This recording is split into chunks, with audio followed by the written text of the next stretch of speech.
Hello friends, welcome to my channel. आज हम लोग सामान्य अध्ययन जो सामाजिक विज्ञान मल्टीग्रेड में 30 प्रश्न पूछे गए उन पर वीडियो बनाए। वीडियो अच्छी लगे चैनल को लाइक सब्सक्राइब दोस्तों जरूर करिएगा। चलिए वीडियो को स्टार्ट करते हैं। पहला प्रश्न देख लेते हैं। जुगाली करने वाले मवेशियों द्वारा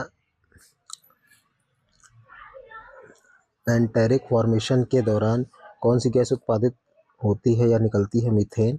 देश का कुल प्रयुक्त जल उच्चतम अनुपात निम्नलिखित में से किस क्षेत्र में है? तो ये सिंचाई में है। संयुक्त राष्ट्र आर्थिक सामाजिक परिषद के संदर्भ में कथन दिए गए थे, तो ये दोनों कथन सही है। ऑपरेशन फ्लड को डैश के नाम से जाना जाता है, तो ये श्वेत क्रांति के नाम से भी जाना जाता है ऑपरेशन फ्लड। उस कोट का चुनाव कीजिए जो दिए गए वाक्य में रिक्त स्थानों की पूर्ति करता है। तो जिस प्रकार उत्तराखंड चिपको आंदोलन के नेता श्री सुंदरलाल बहुगुणा थे, ठीक उसी प्रकार कर्नाटक के डैश आंदोलन के नेता थे, तो क्रमशः अप्पिको और पांडुरंगा हेगड़े थे। फिर छठा प्रश्न देखते हैं।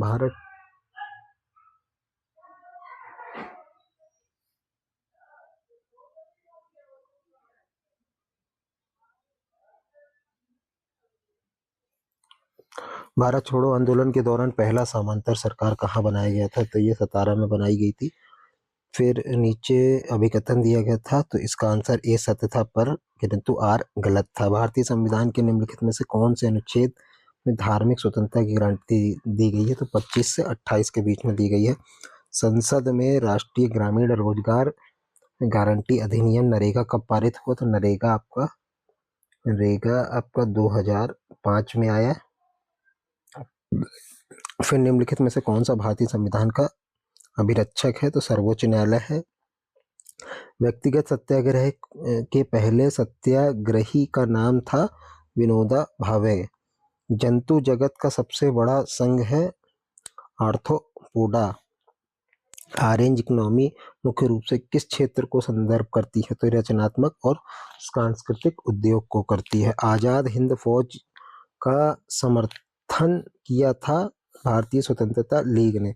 भारतीय संविधान की प्रस्तावना में समाजवादी और धर्मनिरपेक्ष शब्दों को किस संशोधन द्वारा जोड़ा गया था? तो 42वें संविधान संशोधन द्वारा जोड़ा गया था।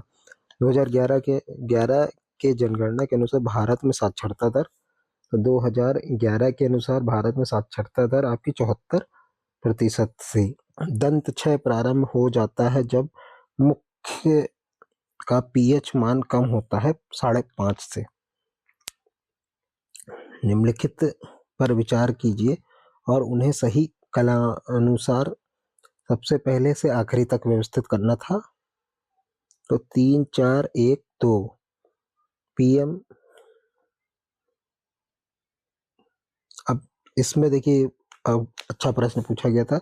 इसमें पहले से, जो सबसे पहले से आखिरी तक, आखिरी, अब पहले का मतलब है जो करंट में चल रहा है, तो इसी वजह से पीएम जनधन योजना, फिर पीएम मुद्रा योजना, फिर स्टार्टअप योजना और आखिरी वाला पीएम वय वंदन योजना। ईस्ट इंडिया कंपनी कार्य प्रणाली पर संसदीय नियंत्रण किस एक्ट के बाद प्रारंभ हुआ? तो रेगुलेटरी एक्ट 1773।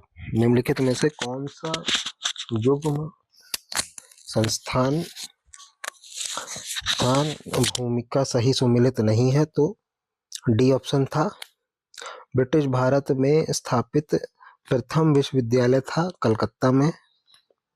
तो ब्रिटिश भारत में स्थापित जो भारत को सबसे प्रथम विश्वविद्यालय वह कलकत्ता विश्वविद्यालय। फिर ट्रिटिकल निम्न में से मध्य का संकरण है, तो यह गेहूं और राई। 23वां प्रश्न देख लेते हैं। निम्न में से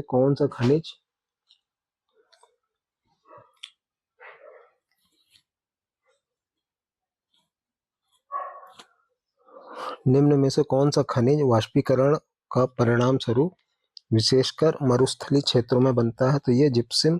हाल ही में किस राज्य सरकार ने ग्राम पंचायत स्तर पर अपशिष्ट प्रबंधन को बढ़ाने के लिए ग्रामीण स्वच्छता आरएसपी प्रारंभ की? तो ये उत्तर प्रदेश। जीवाश्म ईंधन के बाद भारत की ऊर्जा आवश्यकताओं में योगदान देने वाला दूसरा सबसे महत्वपूर्ण स्रोत है? तो जल विद्युत ऊर्जा। निम्न में से कौन सा उद्योग चूना पत्थर, सिलिका और जिप्सम को कच्चे माल के रूप में प्रयोग करता है? तो इसका आंसर होगा सीमेंट।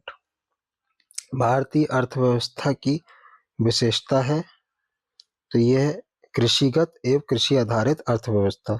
निम्नलिखित में से कौन सी मुर्गी की प्रजाति सबसे अधिक अंडा देने वाली मानी जाती है?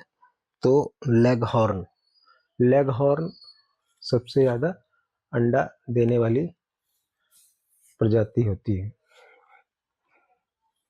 फिर स्पेस लैब में भारहीनता की स्थिति कब होती है? तो यह निरंतर मुक्त पतन गिरावट की अवस्था में होती है। जलवायु स्मार्ट कृषि का मुख्य लक्ष्य क्या है? तो यह है उत्पादकता बढ़ाना और हरित गैसों को घटाना। तो यहाँ पे 30 प्रश्न आपके सोशल साइंस के खत्म हो गए। वीडियो अच्छे लगे चैनल को लाइक सब्सक्राइब दोस्तों जरूर करें। थैंक्स फॉर वॉचिंग और डू सब्सक्राइब द चैनल।